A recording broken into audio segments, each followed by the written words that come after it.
1982లో party ఆవిర్భావం నుంచి తెలుగుదేశం పార్టీతో కలిసి రాజకీయ ప్రయాణం సాగిస్తున్న కుటుంబం అయ్యన్న పాత్రుడు కుటుంబం. పార్టీని కుటుంబంగా, నాయకత్వాన్ని మార్గదర్శకంగా భావిస్తూ దశాబ్దాలుగా పార్టీ కోసం అహర్నిశలు శ్రమించింది. కష్టకాలాల్లో అండగా నిలిచి సవాళ్లను ధైర్యంగా ఎదుర్కొంటూ తన విధేయత, నిబద్ధత, విశ్వసనీయతను చాటుకుంది. ప్రతిపక్షంలో అయ్యన్న పాత్రుడు, ఆయన సతీమణి, ఇద్దరు కుమారులు కలిసి పార్టీ కోసం పోరాడారు. తమపై నాయకత్వం ఉంచిన నమ్మకానికి కృతజ్ఞతగా ఈ ప్రయాణాన్ని కొనసాగిస్తున్న కుటుంబమే అయ్యన్న పాత్రుడు కుటుంబం. ఈరోజు 36 సంవత్సరాల నుంచి కూడా నర్సీపట్నం ప్రాంతంలో అభివృద్ధి చేస్తూ 36 సంవత్సరాల నుంచి నందమూరి తారక రామారావు గారు 1982లో మార్చిలో తెలుగుదేశం పార్టీ స్థాపించినప్పటి నుంచి కూడా తెలుగుదేశం పార్టీ జెండాకు వెన్నుముగ్గా నిలిచిన వ్యక్తి అయ్యన్న పాత్రుడు గారు. ఒక్క పార్టీ కూడా మారకుండా,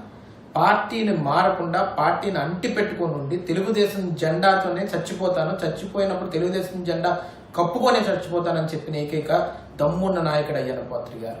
ఈరోజు క్రెడిబిలిటీ ఉన్న నాయకుడు అయ్యన్న పాత్రుడు గారు. 36 సంవత్సరాల్లో ఎప్పుడు కూడా అవినీతి అనే ఒక మచ్చ లేదు. ఈరోజు రాజకీయాల్లో అవినీతి అనే మచ్చ లేకుండా ఈరోజు రాజకీయ జీవితాన్ని ముందుకు తీసుకెళ్తూ నర్సీపట్నాన్ని ఎంత అభివృద్ధి చేశారో ఏజెన్సీ ముఖం ద్వారా అని నర్సీపట్నం నియోజకవర్గ ప్రజానికానికి అందరికీ తెలుసు. 3 రోజుల నుంచి చూస్తున్నారు. ఎవరు పడితే వాళ్ళు, ఆయనతో కంపారిజన్ లేని వాళ్ళు, ఖాళీ బోటుకు కూడా సరిపోని వాళ్ళు ఇష్టం వచ్చినట్టు ఆయన మీద బురద జల్లుతున్నారు. ఆ బురదను మీరు జల్లుతూ ఉంటే మీరు తుడుచుకోవాలా? ఈరోజు వాస్తవాలు తెలుసుకొని మాట్లాడండి. ఏదో పొజిషన్ వచ్చింది కదా, ఇష్టం వచ్చినట్టు పార్టీ జెండాలు మార్చేసుకొని వెళ్ళిపోయి పదవుల కోసం అని చెప్పి ఆ పార్టీ కాళ్ళు మీద పడి ఈరోజు పొజిషన్లు తెచ్చుకున్నాం కదా అని చెప్పి టీవీల్లో ఇష్టం వచ్చినట్టు మాట్లాడకూడదు. వాసిరెడ్డి పద్మ గారికి నేను ఒకటే అడుగుతున్నాను, ఈరోజు అక్కడ వాస్తవం ఏం జరిగిందో మీకు తెలుసా?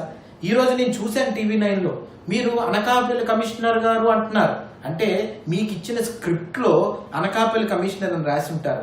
ఆమె నర్సీపట్నం కమిషనర్ గారు వాసిరెడ్డి పద్మ గారు. అది తెలుసుకోవాలి మీరు ఫస్ట్ మాట్లాడే ముందు. మీరు ఇంటర్వ్యూకి వస్తున్నప్పుడు ఏ ప్రాంత కమిషనరో కూడా తెలుసుకోకుండా ఈరోజు మాట్లాడడానికి వచ్చారంటే దాన్ని బట్టి అర్థమవుతుంది ఆ సీరియస్నెస్ కానీ, అక్కడ జరిగిన సిచ్యువేషన్ కానీ, అక్కడ ఉన్న ఇంటెన్సిటీ కానీ మీకు తెలియదు అనేది మాత్రం క్లారిటీగా ఈ రోజు చూసిన ఇంటర్వ్యూ బట్టి నాకు అర్థమైపోతుంది. ఈరోజు మీకు నిజంగా స్క్రిప్ట్ కానీ చదవకుండా ఈరోజు మాట్లాడి ఉంటే అక్కడ జరిగిన వాస్తవాన్ని తెలుసుకొని మీరు మాట్లాడేవారు. అక్కడ జరిగిన వాస్తవాన్ని నేను చెప్పదలుచుకున్నాను.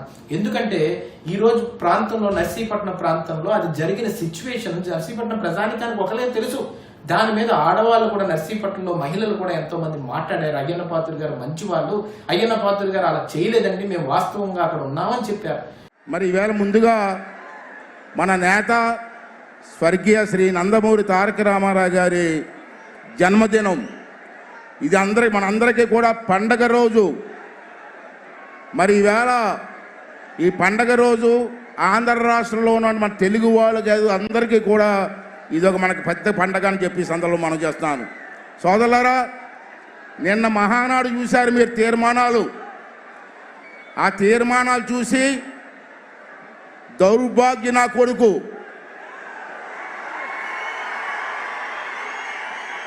మన ఆంధ్ర రాష్ట్రం స్పీకర్ తమ్మినేని సీతారాం ఆడో పెద్ద దౌర్భాగ్యుడు. నిన్న అంటాడు మహానాడు ప్రాంగణం ఇది శ్మశానంలాగా ఉందట, వల్లకాడులాగా ఉందట.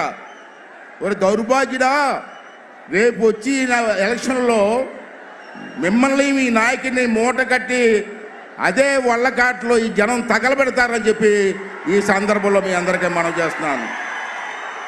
ఒళ్ళు దగ్గర పెట్టుకొని మాట్లాడండి. ఈవేళ మా కార్యకర్తలు కానీ కోపం వస్తే తాట తీస్తారు మీ అందరికి కూడా. ఇవాళ చూశారు తెలుగుదేశం పార్టీ అంటే ఒక చరిత్ర. నందమూరి తారక రామారావు గారు అంటే మహానుభావుడు.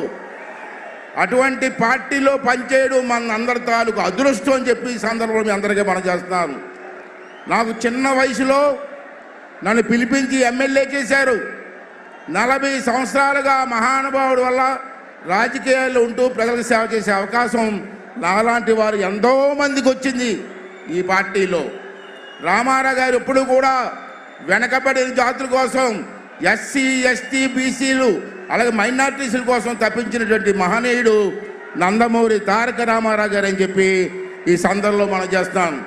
ఎప్పుడూ కూడా ఇవాళ రాజకీయాల్లో బీసీలు వచ్చినా, ఎస్సీలు వచ్చినా, ఎస్టీలు వచ్చినా, మహిళలు వచ్చినా దానికి ముఖ్య కారకుడు నందమూరి తారక రామారావు గారు అని చెప్పి మనందరం గుర్తించుకోవాల్సిన అవసరం ఉంది. మీ అందరికీ ఒకటే మనం చేస్తాను, ఇవాళ అటువంటి మహానుభావుడు పెట్టిన పార్టీ తెలుగుదేశం పార్టీ. 40 సంవత్సరాలు ఈ పార్టీని మన వాళ్ళందరూ కూడా నడిపించుకుంటూ వచ్చాం. మా వయసులు అవుతున్నాయి, మళ్ళీ ఈ పార్టీ ఇక్కడితో ఆగడానికి వీలు లేదు. మళ్ళీ చంద్రబాబు గారి నాయకత్వంలో, లోకేష్ గారి నాయకత్వంలో మరో 40 సంవత్సరాలు మీరందరూ కూడా నడిపించవలసిన అవసరం ఉందని చెప్పి ఈ సందర్భంలో మీ అందరికీ మనవి చేస్తాను.